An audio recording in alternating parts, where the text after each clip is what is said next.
sapagkat ang Iglesia Katolika bilang isang organisasyon o samahang pangrelihiyon, yan po ang organisasyon pagka sinusi pabalik, yan ang dating Iglesia ni Kristo. A few moments later. Mga kaibigan, ipinapapansin po naming mabuti sa inyo. Walang sinasabi sa Mateo 28:19 hanggang 20 na hindi matatalikod sa pananampalataya ang unang Iglesia ni Kristo. Akin na ang buong sanlibutan.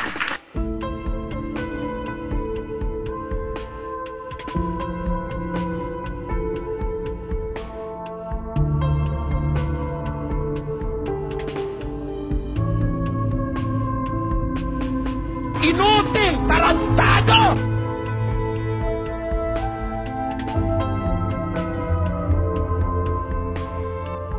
Na under sa domination ni Satanas. Take notice, I'm here already.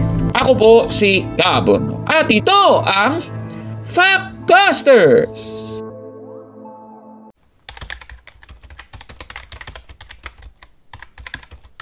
Magandang araw mga kapatid and welcome na naman sa isang episode ng Factbusters Page.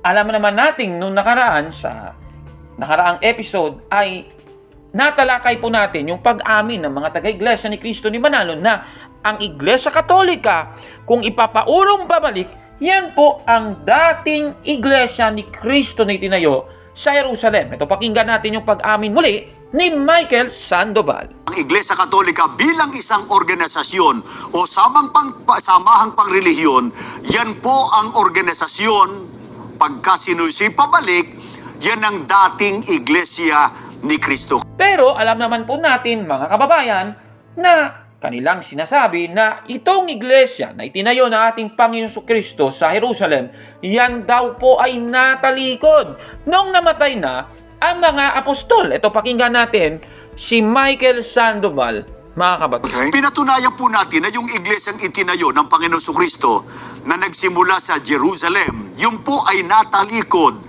sa pananampalataya pagkamatay ng mga apostol. Tama, yan ang ating tinuturo ito. Pero naninindigan po tayo na hindi maaaring matalikod ang iglesia na itinayo ng ating Panginoong Kristo. At isa po sa mga talatang ating ginagamit ay itong pong nasa Mateo 28:19 hanggang 20. Kasi ang sinasabi dito, mga kapatid, sabi ng ating Panginoong Kristo, dahil dito, magsiyaon nga kayo at gawin ninyong mga lagad ang lahat ng mga bansa na sila'y inyong bautismuhan sa pangalan ng Ama at ng Anak at ng Espiritu Santo, na ituro ninyo sa kanila na kanilang ganapin ang lahat ng mga bagay na iniutos ko sa inyo. At narito, ako'y sumasa inyong palagi hanggang sa katapusan ng sanlibutan. Klarong-klaro po mga kababayan, ang ating Panginoong Kristo ay sumasa kanyang iglesia palagi. Klarong-klaro po yan. Hanggang sa katapusan ng sanlibutan. Ibig sabihin, dahil si Kristo, hindi kaya ng dyablo na ipatalikod yung kanyang iglesia dahil nga si Kristo ay sumasa kanyang iglesia palagi, hindi po talaga matatalikod ang iglesyang kanyang itinayo, mga kababayan.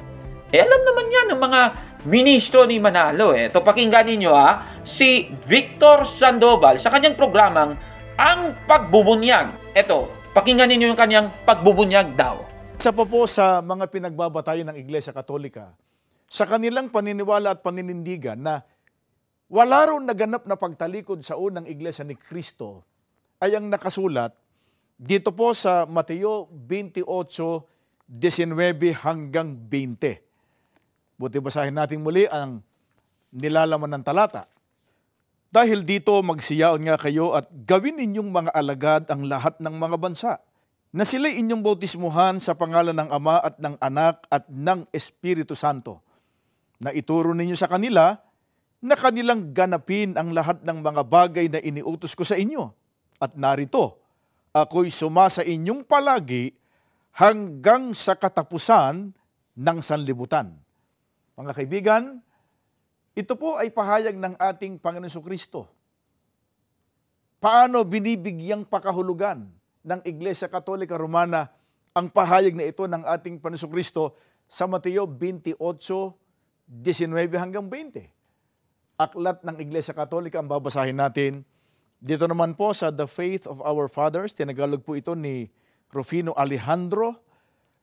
Ang pananampalataya ng ating mga ninuno, ang sumulat po nito ay isang kardinal ng Iglesia Katolika, James Gibbons. Babasahin natin ang nakatala sa pahina 60 hanggang 61. Sa mga huling pangungusap ng ating manunubos na napatala sa Ebanghelyo ni San Mateo, ay buong liwanag ding inuulit ang hulang ito. At ang dahil kung bakit di maaaring maiguho ang iglesia, ay malinaw na ipinahahayag. Humayo kayo, aralan ng lahat ng bansa, at tingni. Ako'y sumasa inyo sa lahat ng araw, hanggang sa katapusan ng mundo. Ang mga pangungusap na ito ay naglalaman ng tatlong mahahalagang pahayag. Una, ang pagkalagak ni Kristo sa kanyang iglesia, tingni, ako'y sumasa inyo. Ikalawa, ang pagkalagak ni Kristo sa lahat ng saglit, na walang patlang ni kahit isang araw.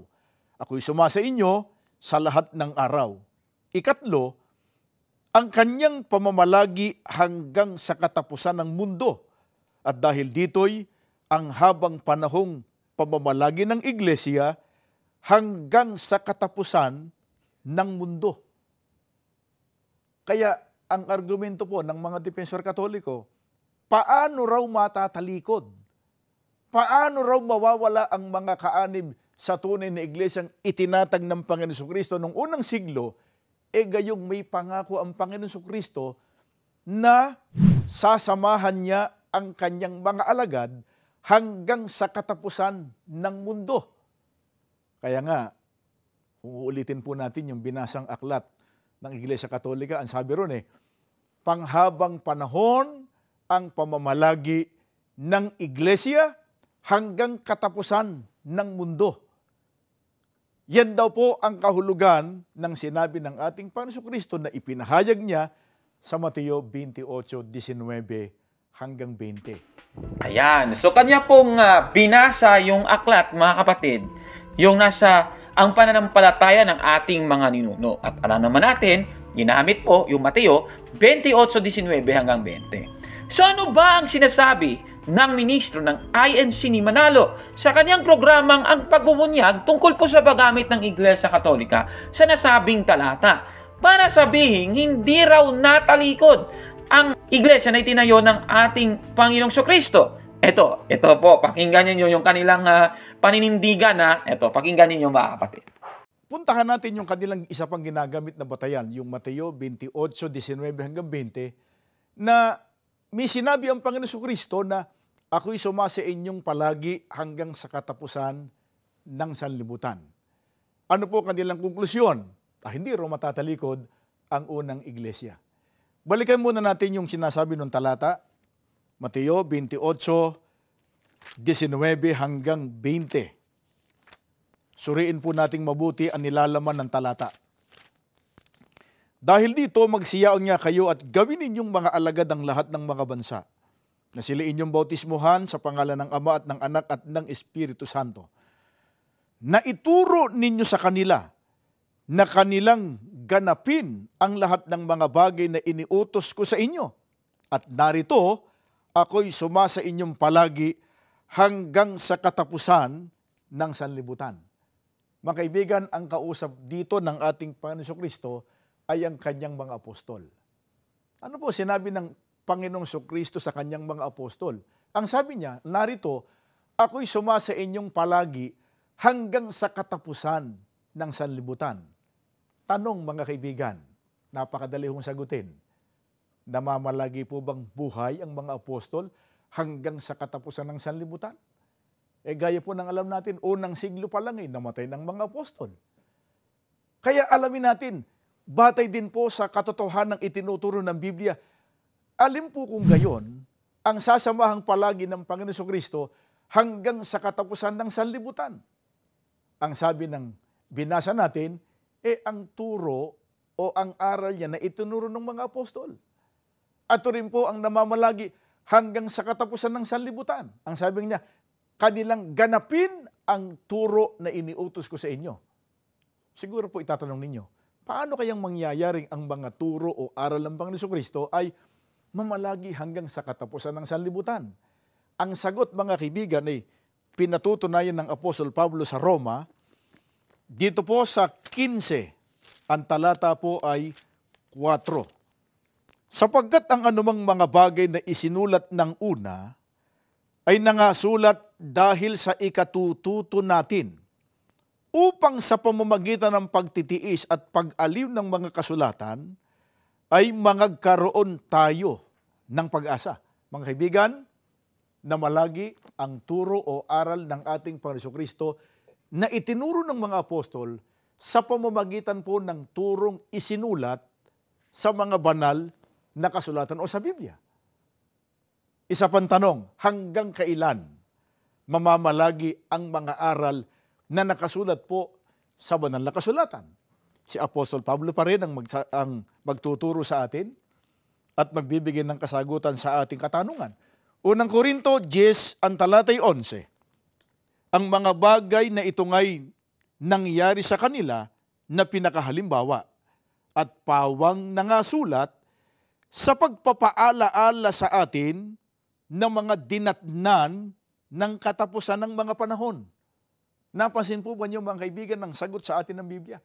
Hanggang sa katapusan ng mga panahon, mamamalagi ang mga aral ng ating Panginoon Jesucristo sa pamamagitan po ng Biblia o ng banal na kasulatan. Kung gayon, ito po ang ibig sabihin o kahulugan ng sinabi ng ating Panginoon Jesucristo ng kanyang ipangako na siya'y sa kanyang mga alagad hanggang sa katapusan ng sanlibutan. Mga kaibigan, ipinapapansin po naming mabuti sa inyo. Walang sinasabi sa Mateo 28:19 hanggang 20 na hindi matatalikod sa pananampalataya ang unang iglesia ni Kristo. Aba, grabe naman yan ha. Grabe talaga itong paliwanag ng ministrong ito, mga kapatid. Ano? Nagtanong nga siya Sabi niya, alin ang sasamahang palagi ng Panginoong Jesucristo hanggang sa katapusan ng sanglibutan? Yung sagot niya, ang aral daw ng Panginoong Jesucristo. Grabe naman yun ha. Lumalabas na ang aral ng ating Panginoong Jesucristo ang sasamahan ni Kristo hanggang sa katapusan ng panahon ayon po sa Mateo 28:20. Ang tanong, totoo ba ito, mga kababayan? Ginamit niya yung Roma 15:4 at yung unang Korinto 10:11, sabay sabi na hanggang sa katapusan ng mga panahon, mamamalagi ang mga aral ng ating Panginoong Jesucristo sa pamamagitan daw ng banal na kasulatan. Grabe naman yung mga pahayag na ito, ano? Tanong, tama ba ang pahayag na ito ng ministro ni Manalo? Ipagpalagay nating tama na aral ni Kristo ang tinutukoy sa Mateo 28:20. Kung ang aral ni Kristo ang hindi mawawala hanggang sa katapusan ng panahon, ibig bang sabihin ito, matatalikod na kaagad ang buong iglesia na itinayo ng ating Panginoong Jesucristo? Tandaan po natin, sa 24:13 ng Mateo, may binabanggit po na mga taong nagtitiis hanggang sa wakas. Ano ba yung mga nagtitiis na ito? Sino po ba itong mga nagtitiis na ito hanggang sa wakas? Sila po yung mga tao na hindi natalikod sa kanilang pananampalataya. Ibig sabihin, mga kababayan, hindi po talaga yung buong iglesia natalikod. Kaya mas magpapatibay pa nga ang mga argumentong ito ng nasabing ministro para masabing hindi matatalikod ang iglesia na itinayo ng ating Panginoong Jesucristo. Kasi nga, yung aral ng ating Panginoong Jesucristo ay existido pa rin hanggang sa katapusan ng panahon. At syempre, ang mga tao, susundin talaga nila yon. Pero may ibang nagsisitalikod. Pero, tanong, aral nga ba talaga ni Kristo ang tinutukoy ng ating Panginoong Jesucristo sa Mateo 28:20? Susuriin natin talaga. Sa Biblia pa rin, mga kababayan. Ayon kasi sa 28:20, ako'y sumasa inyong palagi. Hindi naman sinabing, ang aral ko'y sumasa inyong palagi. Walang ganun. Wala ding sinasabing, ang turo ko ay sumasa inyong palagi. Walang ganung nakasulat. Sana yung nakasulat sa talata ay ang aral ko ay sumasa inyong palagi. Hindi naman ganun eh. Yung nakasulat, ako'y sumasa inyong palagi. Klaro-klaro naman yan eh. Eh bakit sasamahan mismo ng ating Panginoong Kristo ang kanyang iglesia hanggang sa katapusan ng panahon? Ayon po sa Mateo 28:20. Simpleng-simple ang sagot. Tandaan po natin, ayon po sa Colosas 1:18, si Kristo po ang ulo ng iglesia na kanyang katawan, mga kapatid. Si Kristo ang ulo ng iglesia, yung iglesia naman, yan naman yung katawan po, mga kababayan. Ngayon, kung hindi sasamahan ni Kristo ang kanyang iglesia hanggang sa katapusan ng panahon, hindi na po si Kristo ang magiging ulo ng kanyang iglesia, mga kababayan. Kaya, kung natalikod ang iglesia na itinayo ni Kristo at ang lumitaw na iglesia ni Kristo sa Pilipinas ay ang ibinangong iglesia ni Kristo, hindi po ito tumutugma sa Mateo 28:20. Kasi, sabi nga sa talata, hanggang sa katapusan ng sanglibutan. Ibig sabihin, walang putol. Mula noon hanggang ngayon, sasamahan ng ating Panginoong Kristo ang kanyang iglesia. Wala pong ibinangong muli. Walang ganun, mga kababayan. Maling-mali po yan. E paano naman ang mga tao mula sa panahon ng namatay si Kristo hanggang sa taong 1914? Nasaan na si Kristo bilang ulo ng iglesia pag kaganon? Palpak talaga yung unawa ni Mr. Victor Sandoval eh. Kaya hindi tama na sabihin na natalikod ng iglesia na itinayo ng ating Panginoong Kristo base po sa Mateo 28:20. Klaro naman nakasulat eh. Sumasa inyong palagi ang ating Panginoong Kristo. Hindi po yung aral niya hanggang sa katapusan ng sanglibutan. Klarong-klaro naman yan, mga kababayan. Pero ito po yung tanong. Paano naman sasamahan ng ating Panginoong Kristo ang kanyang iglesia hanggang sa katapusan ng panahon ayon po sa Mateo 28:20 kung namatay na si Kristo at umakyat na sa langit? Simple po yung sagot. Nasa Biblia din. Basahin po natin ang Juan 16:7. Ganito po ang ating mababasa. Pero ang totoo, para sa ikabubuti nyo ang pag-alis ko, dahil hindi paparito sa inyo ang tagatulong kung hindi ako aalis. Pero kapag umalis na ako, ipapadala ko siya sa inyo. May ipapadala pala ang ating Panginoong Kristo. Sa kanyang pag-alis, meron po siyang ipapadalang tagatulong, mga kababayan. At sa versikulo 13 ng nasabing kapitulo, sinasabi na ito pong banal na Espiritu Santo yung dadating. Ito po yung sinasabing tagatulong. Ito, babasahin natin, mga kapatid. Pero pagdating ng banal na Espiritu na siyang tagapagturo ng katotohanan, tutulungan niya kayo para maintindihan niyo ang lahat ng katotohanan. Ang ituturo niya ay hindi galing sa kanya. Sasabihin niya kung ano lang ang narinig niya at ipapahayag din niya sa inyo ang tungkol sa mga bagay na darating. Kaya ang presensya ng ating Panginoong Kristo sa iglesia sa Mateo 28:20 ay mahahayag po sa pamamagitan ng banal na Espiritu Santo. Katunayan, mababasa natin yan sa Juan 14:16 hanggang 17. Ganito po ang ating mababasa. At hihilingin ko sa Ama na bigyan niya kayo ng isang tagatulong na sa inyo magpakailanman. Siya ang banal na Espiritu na tagapagturo ng katotohanan. Hindi siya matanggap ng mga taong makamundo dahil hindi siya nakikita o nakikilala ng mga ito. Pero kilala niyo siya dahil kasama niyo siya at sa inyo magpakailanman. Hindi ko kayo iiwan nang walang kasama. Babalik ako sa inyo. Klarong-klaro po yan, mga kababayan. Napakaklaro. Kaya sasamahan talaga ni Kristo ang kanyang iglesia sa pamamagitan ng banal na Espiritu Santo hanggang sa katapusan ng panahon. Yan po ang tama na interpretasyon sa talatang Mateo 28:20. Kaya masasabi natin sa mokong na ito. Kung gayon, ito po ang ibig sabihin o kahulugan ng sinabi ng ating Panginoon Kristo ng kanyang ipangako na siya'y sa kanyang mga alagad hanggang sa katapusan ng sanlibutan. Mga kaibigan, ipinapapansin po naming mabuti sa inyo Walang sinasabi sa Mateo 28:19 hanggang 20 na hindi matatalikod sa pananampalataya ang unang iglesia ni Kristo. Nako, palpak yung sinasabi mong aral ni Kristo, yung sasamahan ni Kristo. Nako, mali. Kaya, busted yan! Palpak, mali po yan, mga kababayan. Totoo nga talaga na hindi po matatalikod ang iglesia na itinayo ng ating Panginoong Kristo.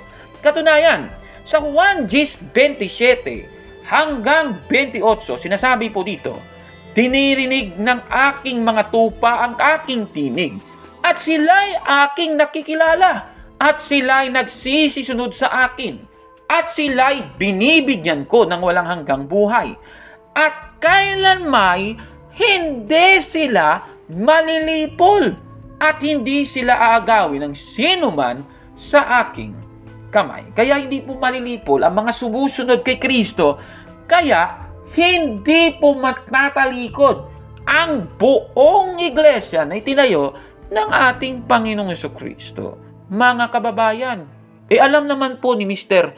Victor Sandoval yung aral ng Iglesia Katolika tungkol dito sa paggamit ng Juan 27 hanggang 28. At ito, pakinggan ninyo yung pahayag ni Victor Sandoval, mga kapatid. Kumuha pa tayo ng isa. Isa sa mga pinagbabatayan ng Iglesia Katolika sa pagtuturo na wala ron naganap na pagtalikod, walang naganap na apostasy sa iglesyang itinatag ng Panginoon Kristo noong unang siglo. Ito naman pong nakasulat sa Juan sa 27 hanggang 29. Puti po ay basahin natin ang nilalaman ng talata.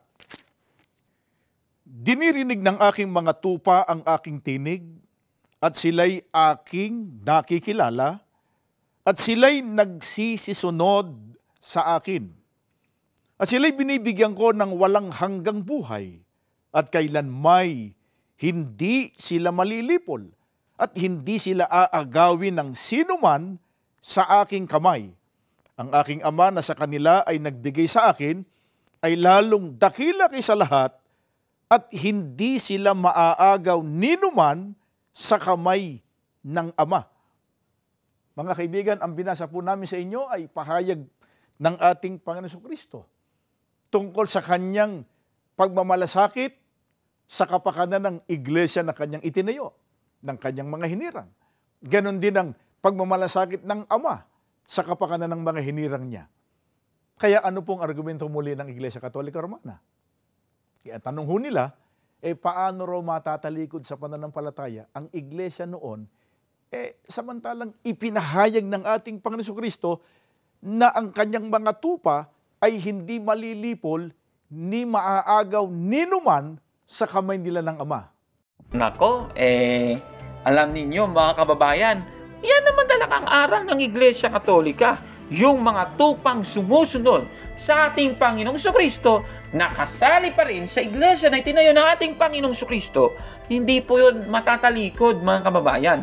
At inamin naman nila kanina na ang Iglesia Katolika yung resulta, mga kababayan, ng mga taong hindi nagsitalikod sa pananampalataya ayon po sa Juan 27 hanggang 29. Pero may palusot na naman itong ministrong ito Eto, pakinggan niyo yung palusot niya.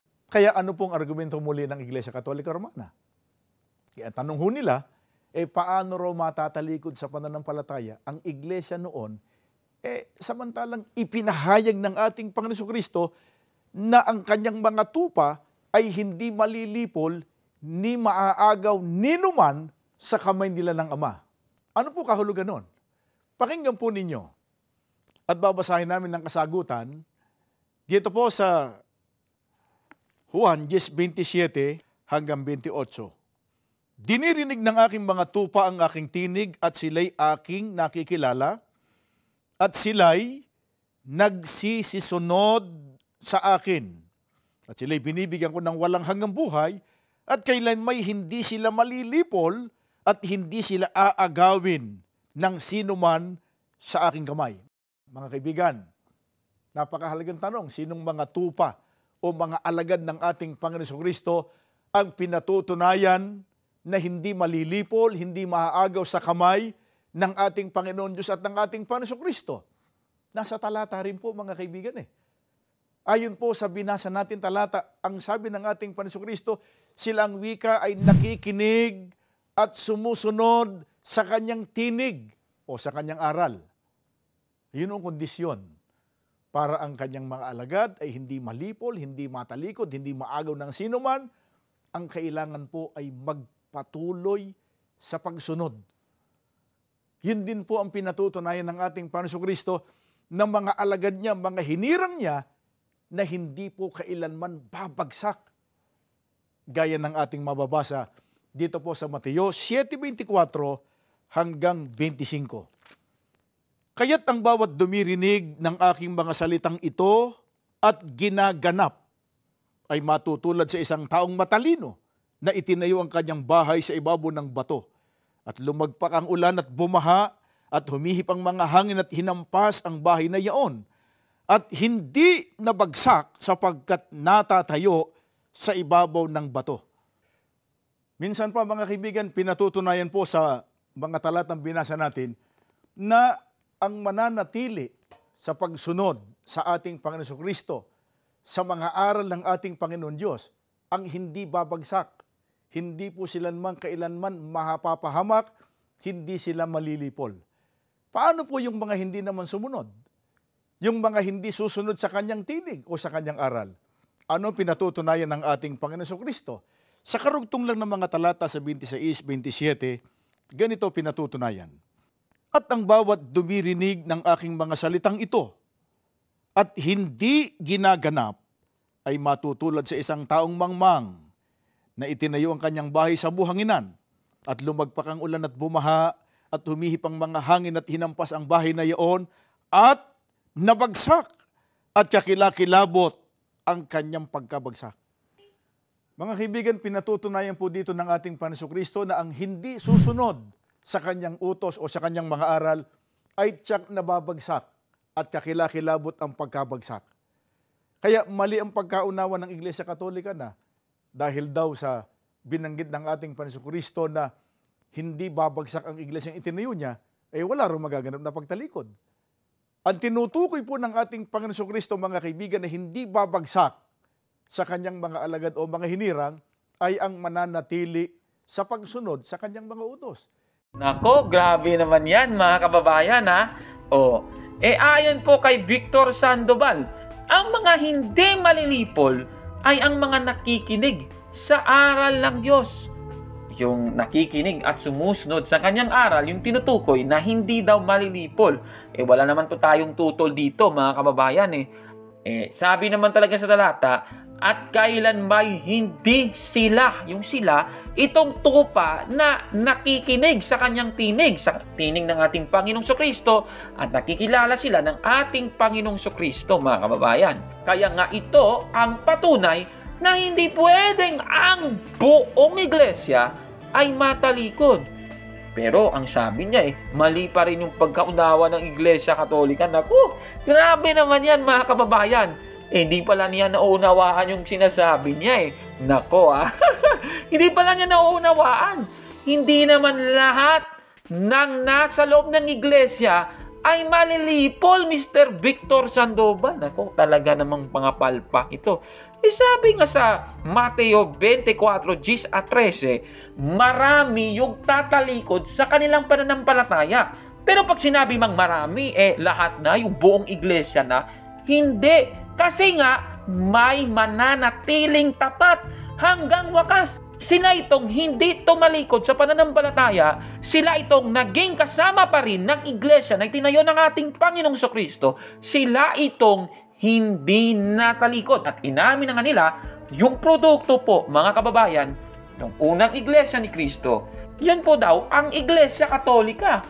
Na kung sabi ni Mr. Michael Sandoval, kung ipapaurong pabalik, yan daw ang iglesia na itinayo ng ating Panginoong Kristo sa Jerusalem. Ang Iglesia Katolika bilang isang organisasyon o samahang pangrelihiyon, yan po ang organisasyon pagka sinusi pabalik, yan ang dating Iglesia ni Kristo. Nako, paano ngayon yan?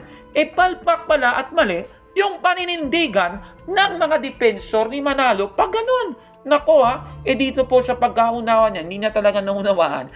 Mga kaibigan, pinatutunayan po dito ng ating Panginoong Kristo na ang hindi susunod sa kanyang utos o sa kanyang mga aral ay tiyak na babagsak at kakilakilabot ang pagkabagsak. Kaya mali ang pagkaunawa ng Iglesia Katolika na dahil daw sa binanggit ng ating Panginoong Kristo na hindi babagsak ang Iglesyang itinayo niya, wala rin magaganap na pagtalikod. Ang tinutukoy po ng ating Panginoong Kristo, mga kaibigan, na hindi babagsak sa kanyang mga alagad o mga hinirang ay ang mananatili sa pagsunod sa kanyang mga utos.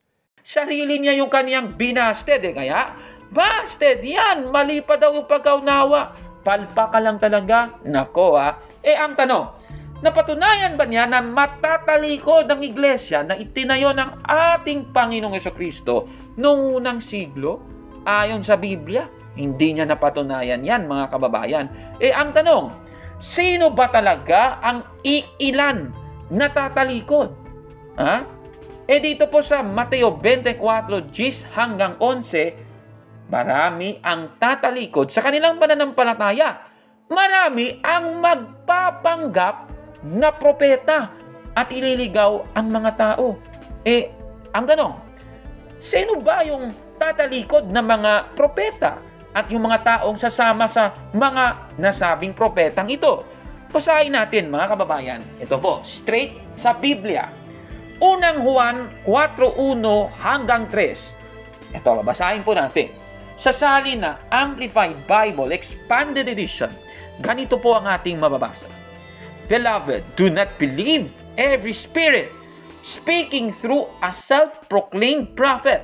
Instead, test the spirits to see whether they are from God, because many false prophets and teachers have gone out into the world. By this, you know and recognize the Spirit of God. Every spirit that acknowledges and confesses the fact that Jesus Christ has actually come in the flesh as a man is from God. God is its source. And every spirit that does not confess Jesus, acknowledging that He has come in the flesh, but would deny any of the Son's true nature, is not of God. This is the spirit of the Antichrist, which you have heard is coming and is now already in the world.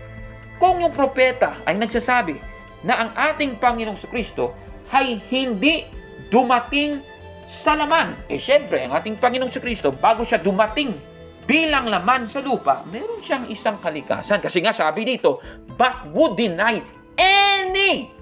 Pag sinabing any, ilang kalikasan yun? Isa lang ba? Naku, hindi naman Any of the Son's true nature. Klarong-klaro. Kung naniniwala yung inyong iglesia, mga kababayan, na yung kalikasan ng ating Panginoong Jesucristo ay isang kalikasan lang, Diyos lang siya, o di naman kaya ay tao po ang ating Panginoong Jesucristo, alam niyo na po, sila po'y mga bulaang propeta. At sila po yung nagsitalikod sa pananampalataya. Ang tanong, sino kaya ang mga tatalikod sa pananampalataya? Ang Iglesia Katolika ba? O yung nasa diliman? Comment down below, mga kababayan. At kung like mo ang video na ito, paki-smash ng like button at mag-subscribe na sa ating YouTube channel, Factbusters PH. Kaya, huwag maniwala sa sabi-sabi. I-check mo na kung fact nga talaga. Hanggang sa susunod na episode, ako po si Kaburnok at ito ang Factbusters. Mga kapatid, magandang araw po at kapayapaan ay maghari sa ating isipan at sa ating puso. At follow and subscribe Factbuster PH at The Beloved Catholic sa Facebook page ni Kaburnok. At abangan nyo si Kaburnok, no? Dahil marami siyang i-reveal na mga maling aral at matutuhanan natin ang katotohanan. Dahil ang katotohanan ay magbigay sa atin ng tunay na kalayaan. God bless! I am Catholic. I am